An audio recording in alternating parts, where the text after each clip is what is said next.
Cooking ஆர்ட்டா இல்லை சயின்ஸா?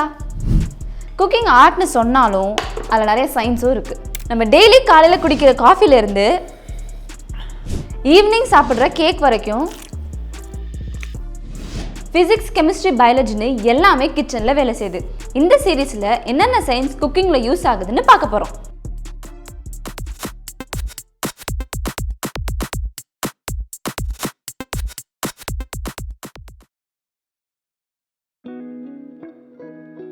நம்ம cook பண்ணுறப்போ அதில் இருக்கிற இன்க்ரீடியன்ஸை நம்ம மிக்ஸ் பண்ணுறதில்ல, அதில் நிறைய கெமிக்கல் ரியாக்ஷன்ஸும் நடக்குது. ஃபுட்டில் இருக்கிற மாலிக்யூல்ஸ்லாம் எப்படி ஹீட், ஏர், வாட்டரோட ரியாக்ட் பண்ணுது? சிம்பிளாக சொல்லணும்னா குக்கிங்னா அதில் நடக்கிற கெமிஸ்ட்ரியை நம்மளால் டேஸ்ட் பண்ண முடியும். நார்மலாக முட்டையை குக் பண்ணும்போது டீநேச்சுரேஷன் ஒரு ப்ராசஸ் நடக்கும். டீநேச்சுரேஷன்னா ஹீட்டில் இருக்கும்போது ஃபுட்டில் இருக்கிற என்சைம், அதாவது ப்ரோட்டீன்ஸ்லாம் பிரேக் டவுன் ஆகும். அதனால் லிக்விடாக இருக்கிற எக்லாம் சுடுதண்ணில் போட்டதும் சாலிடாக மாறிடுது. முட்டையெல்லாம் பார்த்தீங்கன்னா ஆல்புமின் மாதிரியான ப்ரோட்டீன்ஸ்னால உருவாகியிருக்கும். நார்மலாக ப்ரோட்டீன்ஸ் இந்த மாதிரி கர்ல்டப் ஸ்ட்ரக்சரில் இருக்கும். ஸோ ஹீட்டில் போடுறப்போ எல்லாமே டீநேச்சர் ஆகிடும். இப்போது நான் எக்கு ஆல்கஹாலில் போடுறப்போ எக்கு அப்படியே குக் ஆகுறத உங்களால் பார்க்க முடியும். ஹீட்டில் எப்படி எக்கு குக் ஆகுதோ அதே மாதிரி ஆல்கஹால்லையும் ப்ரோட்டீன்ஸை பிரேக் பண்ணுற பவர் இருக்குது. இது டீநேச்சுரேஷன் ப்ராசஸை காட்டுறதுக்காக பண்ண ஒரு எக்ஸ்பெரிமெண்ட். ஸோ இந்த முட்டையை நம்ம சாப்பிடக்கூடாது. பொதுவாக தண்ணியும் ஆயிலும் மிக்ஸ் ஆகாது. இது ஏன்னா தண்ணி ஒரு போலார் சால்வெண்ட் அண்ட் ஆயில் ஒரு நான் போலார் சால்வெண்ட். ஸோ ரெண்டுமே ரிப்பல் ஆகும். ஆனால் குக்கிங்கில் இது ரெண்டுமே மிக்ஸ் ஆகணும். அப்போ தான் எம்எல்சிஃபயர்ஸ் உள்ளே வரும். இது தண்ணியும் ஆயிலும் மிக்ஸ் ஆகிறதுக்கு ஹெல்ப் பண்ணும். இந்த எம்எல்சிஃபயர்ஸில் ரெண்டு சைடு இருக்கும். ஒரு சைடு தண்ணி அட்ராக்ட் பண்ணும், இன்னொரு சைடு ஆயில் அட்ராக்ட் பண்ணும். இந்த எம்எல்சிஃபயர்ஸ் ஆயில் ட்ராப்லெட்ஸை வாட்டருக்குள்ளே ட்ராப் பண்ணி ஸ்மூத் மிக்சரை கிரியேட் பண்ணும். இதுக்கு பேர் தான் எமல்ஷன். இந்த மெத்தடை யூஸ் பண்ணி தான் மயோனைஸ் பண்ணுவாங்க. குக்கிங்கில் ஃபிசிக்ஸ்ன்னு சொல்லப்போனால் ஒரு பொருள் இன்னொரு பொருளாக எப்படி மாறுது, எப்படி எனர்ஜி டிரான்ஸ்ஃபர் ஆகுது பற்றி சொல்லலாம். இதுக்கு தெர்மோடைனமிக்ஸ் அளவுக்கு தெரிஞ்சுக்கணும்னு அவசியம் இல்லை. சில basic principles of heating and cooling பற்றி மட்டும் தெரிஞ்சுக்கணும். இந்த சால்ட்டை யூஸ் பண்ணி க்ரீமை ஃப்ரீஸ் பண்ண முடியும். நார்மலாக தண்ணி பார்த்தீங்கன்னா 0 டிகிரியில் ஐஸ் ஆகும். இப்போ அந்த ஐஸில் நம்ம சால்ட் ஆட் பண்ணோம்னா ஐஸ்லாம் மெல்ட் ஆகும். இதுக்கு காரணம் ஃப்ரீசிங் பாயிண்ட் டிப்ரெஷன். பொதுவாக சால்ட்டில் sodium ions and chlorine ions இருக்கும். இந்த ரெண்டு அயான்ஸும் தண்ணியோட மிக்ஸ் ஆகி ஐஸ் ஃபார்ம் ஆகிற மாலிக்யூல்ஸோட ஸ்ட்ரக்சரை இன்டர்ஃபியர் பண்ணும். அதனால் ஐஸ் சாலிடாக மாறுறது ரொம்பவே கஷ்டம். அப்போது தண்ணி ஃப்ரீஸ் ஆகிறதுக்கு நிறைய டெம்பரேச்சர் வேணும். ஸோ இந்த ஃப்ரீசிங் பாயிண்ட் கம்மியாகிறதா ஃப்ரீசிங் பாயிண்ட் டிப்ரெஷன்னு சொல்லுவோம். ஓகே, இதில் ஃபஸ்ட்டு க்ரீம் எடுத்துக்கலாம். இப்போ இந்த பேக்கில் ice cubes. One eternity later.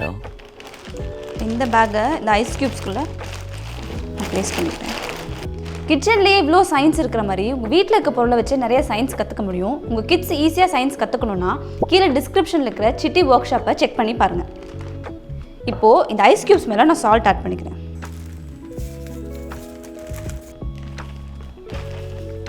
இப்போது இது ஃப்ரீஸ் ஆகிற வரைக்கும் நம்ம வெயிட் பண்ணிக்கலாம். ஆனால் ஐஸ் சாலிட்லேருந்து லிக்விடாக மாறுறதுக்கு அதுக்கு எனர்ஜி வேணும். அந்த எனர்ஜி எங்கேருந்து வரும்? இந்த நேரத்தில் தான் சுற்றி இருக்க பொருள்லேருந்து ஹீட்டை அப்சர்வ் பண்ணும். இங்கே க்ரீம்லேருந்து ஹீட்டை அப்சர்வ் பண்ணிவிடும். இந்த மாதிரி ஒரு பொருள்கிட்டருந்து ஹீட்டை அப்சர்வ் பண்ணுறதை எண்டோதெர்மிக் ப்ராசஸ்னு சொல்லுவோம். ஸோ இப்படி தான் சால்ட் ஐஸை மெல்ட் பண்ண ட்ரிகர் பண்ணுது. இதுக்கு தேவையான ஹீட்டை க்ரீம்லேருந்து எடுத்து க்ரீமை ஃப்ரீஸ் பண்ணிடுது. பட்டரில் பார்த்தீங்கன்னா ஃபேட்டும் தண்ணியும் இருக்கும். ஸோ அதை ஹீட் பண்ணுறப்போ இது மெல்ட்டிங் பாயிண்ட்டை ரீச் பண்ணும். இந்த டெம்பரேச்சரில் சாலிடாக இருக்கிற ஃபேட் வந்து லிக்விடாக மாறும். இது ஒரு ஃபிசிக்கல் சேஞ்ச் தான். அதோட கெமிக்கல் ஸ்ட்ரக்சர் அதே மாதிரி தான் இருக்கும். ஸோ அதை கூல் பண்ணோம் அப்படின்னா திரும்ப அது சாலிட் ஸ்டேட்டுக்கு வந்துடும். இதுவே சுகரை மெல்ட் பண்ணோம் அப்படின்னா அது கேரமலைஸ் ஆக ஸ்டார்ட் பண்ணும். இது அப்படியே ஹீட் பண்ண கண்டினியூ பண்ணோம் அப்படின்னா ஒரு பாயிண்ட்டுக்கு மேலே சுகர் மெல்ட் ஆகாமல் டீகம்போஸ் ஆகிடும். அதாவது சுகர் மாலிக்யூல்ஸ்லாம் ஆக்சிஜனோட ரியாக்ட் ஆகி புது சப்ஸ்டன்ஸாக, அதாவது கார்பன் அண்ட் கேஸஸாக ஃபார்ம் ஆகும். இது ஒரு கெமிக்கல் சேஞ்ச். இதை பட்டர் மாதிரி நம்மளால் ரிவர்ஸ் பண்ண முடியாது. இப்படி கெமிக்கலாக ஒரு சப்ஸ்டன்ஸை பிரேக் டவுன் பண்ணி இன்னொரு சப்ஸ்டன்ஸை ஃபார்ம் ஆகிறத டீகம்போசிஷன்னு சொல்லுவோம். பயாலஜியும் குக்கிங்கில் தேவைப்படுது. ஆல்மோஸ்ட் நம்ம சாப்பிட்ற எல்லா சாப்பாடுலையும் ஆர்கானிசம்ஸோட ரோல் ரொம்பவே முக்கியம். ஃபெர்மெண்டேஷன் ஃபுட் ப்ரிப்பரேஷனில் ஒரு முக்கியமான எலிமெண்ட். தோசை, இட்லி, தயிர், பிரெட் பண்ணுறது எல்லாமே இந்த ப்ராசஸ் மூலமாக தான். இந்த ப்ராசஸ்க்கு கரெக்டான ஆர்கானிசம் தேவை. இதில் ஈஸ்ட், பாக்டீரியா மாதிரியான ஆர்கானிசம்ஸ் சுகரை சாப்பிட்டுட்டு கேஸை ப்ரொடியூஸ் பண்ணும். இப்போது ஒரு பாட்டில் எடுத்துகிட்டு இதில் 1 டேபிள் ஸ்பூன் ஈஸ்ட் ஆட் பண்ணிக்கிறேன். கூட 1 டேபிள் ஸ்பூன் சுகர்.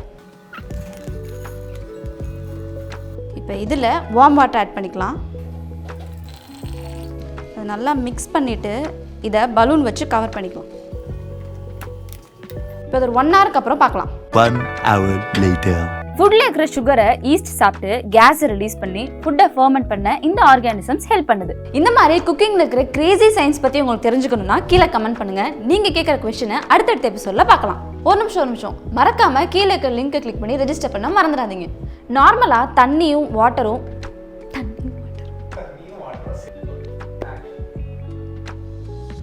மறந்துடுச்சு. இப்போது ஒரு பாட்டில் எடுத்துக்கிறேன். இதில் 1 டேபிள் ஸ்பூன் ஈஸ்ட் ஆட் பண்ணிக்கிறேன்.